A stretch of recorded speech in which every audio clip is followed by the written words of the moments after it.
बिस्मिल्लाहिर्रहमानिर्रहीम अस्सलाम वालेकुम। Welcome to my channel. उम्मीद है कि आप सब खैरियत से होंगे। हमने स्टार्ट की हुई है असेंबली लैंग्वेज लेक्चर्स की एक प्लेलिस्ट और आज हमारा है लेक्चर नंबर 9। होप सो आपने प्रीवियस लेक्चर देखे होंगे। आज जो है ना लेक्चर नंबर 8 का पार्ट नंबर 2 है, तो आपने आज इसे गौर से सुनना है। सबसे पहले आपने लेक्चर नंबर 8 देखना है, फिर यहाँ पे मूव करना है। ओके, अब हमने टॉपिक में मूव करने से पहले एक छोटी सी रिक्वेस्ट।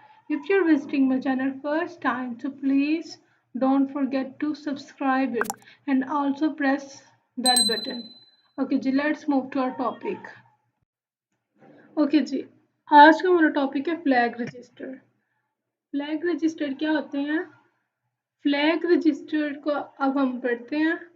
तो इसमें जितने भी फ्लैग्स है ना, carry flag, parity flag, auxiliary flag, zero flag, sign flag, ये सब फ्लैग्स फ्लैग रजिस्टर का ही हिस्सा है। ये फ्लैग रजिस्टर ही है। समझ लें कि ये फ्लैग रजिस्टर की बिट्स हैं कि कौन सी बिट कब ऑन होगी, कब ऑफ होगी। ठीक है, अब हम इसे वन बाय वन पढ़ते हैं और फिर देखते हैं कि इसे क्या मतलब है इन सब फ्लैग्स का। अब इन्हें वन बाय वन करने से पहले हम ये कर लेते हैं, ये रीड आउट कर लेते हैं। Why we study flag register. Flag register पढ़ने का मकसद क्या है? इसका फर्स्ट देखें, what controls the operation of CPU. CPU के ऑपरेशन कौन हैंडल करता है? देखिए, अगर अब आगे जाकर प्रोग्रामिंग करेंगे फिर हमें पता चलेगा। हम अक्सर लिखते हैं अपने प्रोग्राम में इंटरप्ट 21H। ये होती है इंटरप्शन आना, कि जो काम वो कर रहा है उसे छोड़ के इंटरप्ट को डील करे। तो ये काम कौन करता है कि इससे कंट्रोल लेके इंटरप्ट को कंट्रोल कौन देता है? ये सीपीयू करता है। और सीपीयू के पीछे काम कौन कर रहा होता है? Flag registers. ठीक है, फ्लैग रजिस्टर क्या करता है? इंटरप्शन को हैंडल करता है। एक और कंट्रोल होता है जिसे हम ट्रैप कहते हैं। और ट्रैप जो होता है वो एरर होता है बाय सॉफ्टवेयर, और जो इंटरप्शन होती है बाय हार्डवेयर होती है। जब हार्डवेयर से कोई इंटरप्ट आती है उसे हम इंटरप्ट कहते हैं, और जब सॉफ्टवेयर की तरफ से कोई एरर आता है उसे हम ट्रैप कहते हैं। कभी कभी पता चलता है ना, हमारा सॉफ्टवेयर ख़राब हो जाता है चलता चलता, या उसका वर्जन अपडेट होने वाला होता है। ये जिस तरह के जो सॉफ्टवेयर से रिलेटेड होते हैं ना एरर, उसे हम ट्रैप कहते हैं, और जो हार्डवेयर से रिलेटेड होते हैं उसे हम इंटरप्ट कहते हैं। ठीक है, अब सेकंड पे हम बात करते हैं what handles the status of operations, कि जो हमारे कंप्यूटर में ऑपरेशंस परफॉर्म हो रहे हैं उसका स्टेटस कौन हैंडल कर रहा है। फॉर एग्जांपल देखते हैं कि अगर मिसाल के तौर पे हमने दो नंबर्स को ऐड करना है, एक 9 और एक 3, तो हम क्या करेंगे, ये जो फर्स्ट होगा ये 9 वाला एक रजिस्टर में सेव हो जाएगा, 3 एक रजिस्टर में सेव हो जाएगा, और जो इसका आंसर होगा वो एक रजिस्टर में सेव हो जाएगा। लेकिन ये जो ऊपर कैरी है, ये जो इसकी कैरी है, ये कौन स्टोर करेगा? ये कौन कंट्रोल करेगा, कौन हैंडल करेगा? तो ये काम करेगा फ्लैग रजिस्टर। ओके, अब इसका थर्ड एडवांटेज ये है कंडीशनल जंप। कंडीशनल जंप का क्या मतलब है, इसको भी एग्जांपल से समझते हैं। मिसाल के तौर पे हमारे पास एक ये कुछ प्रोग्रामिंग की इंस्ट्रक्शन है, इसे हम आगे जाके सीखेंगे। अब ये समझें कि ये हमारे पास इंस्ट्रक्शन 1 है और ये इंस्ट्रक्शन 2 है। हम ये चाहते हैं कि जब ये दो इंस्ट्रक्शंस परफॉर्म हो, फर्स्ट और सेकंड, और इसके दरमियान कंपैरिजन हो जाए कि अगर तो ये AL बड़ा है DL से, तो क्या करें, यहाँ से दोबारा ऊपर मूव कर जाए। तो जो कंडीशनल जंप्स होते हैं ये हम किसके थ्रू कर सकते हैं? ये भी हम फ्लैग रजिस्टर के थ्रू कर सकते हैं। ठीक है, अब अगर हमने बताना हो which number is lesser, greater और इक्वल, अगर हमारे पास दो नंबर हैं तो हमने बताना होगा ये दो नंबर बड़े हैं, छोटे हैं, इक्वल है, तो ये भी हम किसकी मदद से कर सकते हैं? फ्लैग रजिस्टर की हेल्प से। ठीक है, अभी तक हमें समझ आ गया why do we need we study flag register. Okay okay जी, अब बात करते हैं फ्लैग रजिस्टर की। फ्लैग रजिस्टर क्या है? Flag register is a register that contains the current state of the processor. Processor means CPU. कि CPU में क्या हो रहा है, CPU की करंट स्टेट कौन सी है, क्या काम हो रहा है, कौन सा एग्जीक्यूट होना है, कौन सा कैरी है, मतलब जितनी भी इंफॉर्मेशन होती है करंट स्टेट से रिलेटेड वो कौन हैंडल कर रहा होता है? हमारा फ्लैग रजिस्टर। और अब बात करते हैं हमारे पास 16 बिट रजिस्टर की। 16 बिट रजिस्टर हमारे पास प्रीवियस वाले होते हैं इसमें से। ये हमारे पास 9 बिट्स हैं। ये 16 बिट्स में से ना सिर्फ जो यूजफुल बिट्स होती हैं वो 9 यूजफुल बिट्स होती हैं। अगर हमारे पास ये 16 बिट क्या है, 16 मतलब 0 से 15, कोई भी रजिस्टर हो कितने भी बिट का, 64 बिट हो, 32 बिट, 128 बिट, कोई भी बिट हो, लेकिन उसमें जो यूजफुल बाइट्स होंगी वो सिर्फ 9 होंगी। अब इसे हम वन बाय वन करके स्टडी करते हैं। अब सबसे पहले हम बात करते हैं कैरी फ्लैग की। कैरी फ्लैग क्या होता है? ओके, मिसाल के तौर पे अगर हम दो नंबर्स को ऐड करते हैं तो ये आता है सोल्यूशन। तो अगर हमारे पास सपोज करें कि हमारे पास यहाँ पे कैरी है, वैसे यहाँ पे आता नहीं है, सपोज कर रहे हैं यहाँ पे भी कैरी है, ये भी कैरी है और ये भी कैरी है। तो अगर तो हमारा ये जो लास्ट कैरी आउट होगा ना, ये कौन हैंडल करेगा? Carry flag. ये जाके कैरी फ्लैग में स्टोर हो जाएगा। अगर हमारे पास कैरी फ्लैग होता है, लास्ट कैरी आउट होता है, ये वाला लास्ट कैरी होता है, तो हम इसे क्या कहेंगे? तो फिर हम इसे क्या कह देंगे? हम इसे कहेंगे कि हमारे पास क्या है? 1। कैरी फ्लैग हमारे पास क्या है? 1। और अगर हमारे पास कैरी फ्लैग यहाँ पे लास्ट कैरी मौजूद नहीं होता तो फिर हम क्या कहेंगे? कैरी फ्लैग हमारे पास 0 है। ठीक है, होप से आपको समझ आ गई होगी। ओके जी, अब रीड आउट करते हैं पैरिटी फ्लैग को। पैरिटी फ्लैग क्या होता है?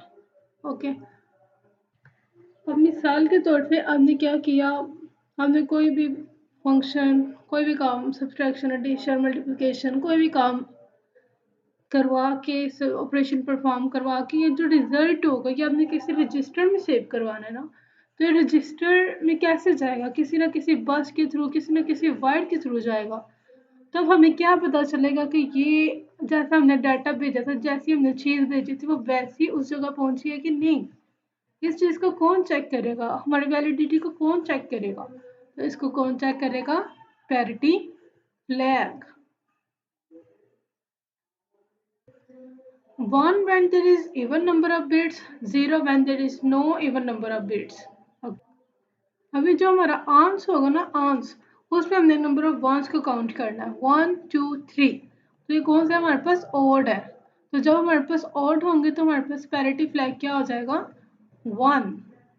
ठीक है, और जब हमारे पास इवन होते हैं, मिसाल के तौर पे यहाँ पे एक और 1 होता, तो फिर हमारे पास 1 2 3 4 बिट्स होने थे, मतलब इवन होने थे, और फिर पैरिटी फ्लैग ने क्या हो जाना था? 0। ठीक है, अब ये समझ लें कि हमने सिक्योरिटी गार्ड को साथ भेजना है, 1 को या फिर 0 को, on the basis of bits, number of bits, even और ऑड। ओके, अगर हमारे पास नंबर ऑफ बिट्स इवन होती हैं तो फिर क्या होगा? 0 जाएगा। ये हमारा जो पैरिटी फ्लैग है ये हमारे पास 0 हो जाएगा, यहाँ पे 0 सेव हो जाएगा। और अगर हमारे पास नंबर ऑफ बिट्स ऑड होती हैं तो फिर यहाँ पे 1 सेव हो जाएगा। ओके, अच्छा जी, अब हम बात करते हैं ऑक्सिलरी फ्लैग की, ये थर्ड वन की। इसका क्या मकसद है? ये तो हमें पता है कि जो हमारे पास जो लास्ट कैरी आउट होता है इसे हम डील कर लेते हैं कैरी फ्लैग। ओके, लेकिन जो बाकी कैरी है इसको कौन डील करेगा? इसको कौन संभालेगा? तो इसके लिए हम आएगा एक्सिलरी फ्लैग। जो एवरी थर्ड बिट होगी ना, 1 2 3, ये जो थर्ड बिट होगी इसे कौन हैंडल करेगा? Axillary flag, 1 2 3।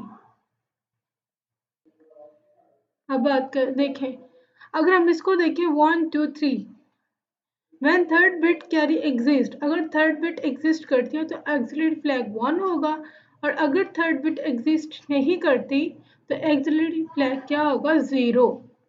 ठीक है, अब देखिए इस केस में हमारे पास थर्ड बिट एग्जिस्ट कर रही है, तो इसका मतलब एक्सिलरी फ्लैग हमारे पास क्या है? 1। अगर बाय चांस हम ना, जो हमने प्रीवियस एग्जांपल देखे थे वहां पे एग्जिस्ट नहीं थी करती, तो फिर एक्सिलरी फ्लैग हमारे पास क्या होगा? 0। ठीक है, इसमें हमारे पास 1 होगा अगर थर्ड बिट एग्जिस्ट करती है, और अगर एग्जिस्ट नहीं करती तो 0 होगा। ठीक है, ओके जी, next one is zero flag. Zero flag क्या होता है? अब मिसाल के तौर पे मैं दो नंबर्स हैं 3 और 3, उनके मैं सब्सट्रैक्शन करती हूँ तो क्या आएगा? 0 0 0 आएगा।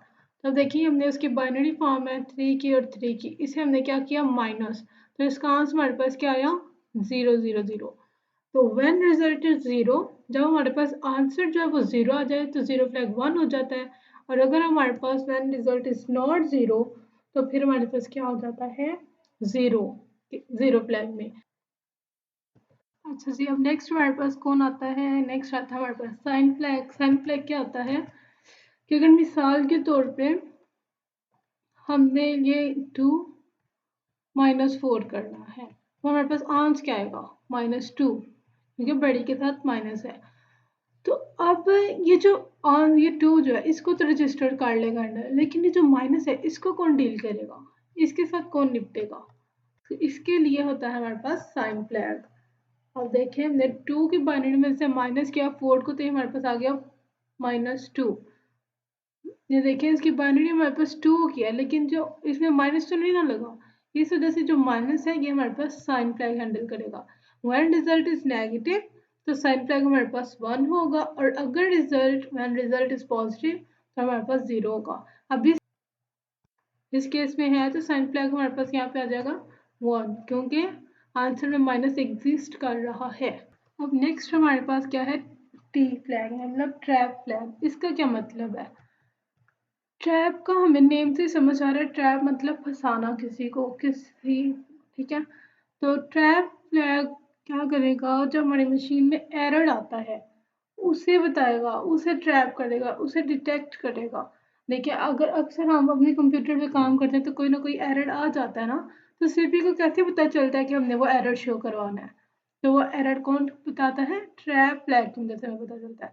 अगर व्हेन डिबगिंग इज नीडेड, अगर हमें डिबगिंग की ज़रूरत होती है तो ट्रैप फ्लैग हमारे पास 1 हो जाएगा, और अगर नहीं ज़रूरत होती तो ट्रैप फ्लैग हमारे पास 0 रहेगा। अब नेक्स्ट हमारे पास है आई फ्लैग, मतलब इंटरप्ट फ्लैग। इंटरप्ट फ्लैग कब यूज़ होता है, इंटरप्ट फ्लैग ये हमें पता है, ये आगे हम जाके प्रोग्रामिंग में करेंगे। इंटरप्ट 21 एज, इसका मतलब होता है कि इंटरप्शन के लिए यूज़ होती है लाइन। तो अगर हम इसको कॉल करते हैं तो इसका मतलब इंटरप्ट फ्लैग हमारे पास 1 होता है, और अगर हम इसको कॉल नहीं करते तो इंटरप्ट फ्लैग हमारे पास 0 होगा। अगर हम कॉल करते हैं तो यहाँ पे क्या हो जाएगा, इंटरप्ट फ्लैग 1, और अगर कॉल नहीं करता तो इंटरप्ट फ्लैग हो जाएगा 0। अब नेक्स्ट पे हमारे पास डी फ्लैग, मतलब direction flag. Directional flag, one string automatically decrements the address 0. String does not automatically decrements the address. अब हमें ये तो पता है कि बाय डिफ़ॉल्ट हमारे पास स्ट्रिंग ऐसे चलती है, लेकिन अगर हम चाहते हैं कि हमारी जो स्ट्रिंग है वो रिवर्स पे चले तो हम क्या कर देंगे, df को हम कर देंगे 1, तो ये फिर डिक्रीमेंट मतलब रिवर्स पे चलेगी। और अगर हमारे पास df को हम 0 ही रहने देते हैं तो फिर वो ऐसे ही चलेगी जैसे वो एग्जीक्यूट होती है। बस हम ये चाहते हैं कि अगर ये रिवर्स से हो तो इसे हम 1 कर देंगे। Okay, now the last one is OF mean overflow flag. Overflow flag का क्या मतलब है, मिसाल के तौर पे अगर आप कोई गिलास है और गिलास की तरफ जूस डालते जाएंगे, एक टाइम ऐसा होगा कि जूस बाहर गिरने लगेगा, वो कौन सी सिचुएशन होती है, ओवरफ्लो, मतलब हद से ज़्यादा हो गया। अगर हमारे पास कोई रजिस्टर में डाटा पड़ा हुआ है और वो डाटा इतना ज़्यादा हो गया कि अब रजिस्टर में जगह ही नहीं बची, तो फिर उसको कौन हैंडल करेगा, overflow flag. 1 when result is too big to fit in the destination, अगर हमारे पास रिजल्ट बहुत बड़ा है तो ओवरफ्लो फ्लैग हमारे पास 1 हो जाएगा। और 0 when result is not too big to fit in the destination, कि जब इतना सा आराम से किसी भी रजिस्टर में सेव हो सकता है तो इसका मतलब हमारे पास क्या है, ओवरफ्लो फ्लैग 0। ओके, अब एक और बात कि एक इनमें से जो 9 बिट्स है ना, इनमें से जो 5 है वो हमारे पास स्टेटस फ्लैग है। स्टेटस फ्लैग क्या होते हैं, handle the result of the operation. कौन कौन से, carry flag, parity flag, auxiliary flag, zero flag and sign flag, ठीक है। और इसी तरह हमारे पास जो है बाकी 3 जो है वो हमारे पास कंट्रोल फ्लैग हैं, to control the operation of the CPU, जो कि ऑपरेशन ऑफ सीपीयू को हैंडल करते हैं। Trap flag, direction flag and interrupt flag. Hope so आपको समझ आई होगी। If you have any query you can ask me in comment box and you can also DM me on Instagram. अब मुलाकात होगी नेक्स्ट लेक्चर में, अपनी दुआ में याद रखिएगा। अल्लाह हाफिज़।